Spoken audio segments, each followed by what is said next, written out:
ఇదే నా పల్లెటూరు, ఇదే నా తల్లిగారు, మా ఊరి పాడి పంట రాములోరి దీవెనంట.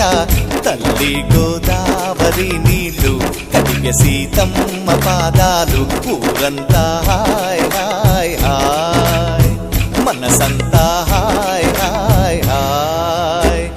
ఇదే నా పల్లెటూరు, ఇదే నా తల్లిగారు, మా ఊరి పాడి పంట రాములోరి దీవెనంట.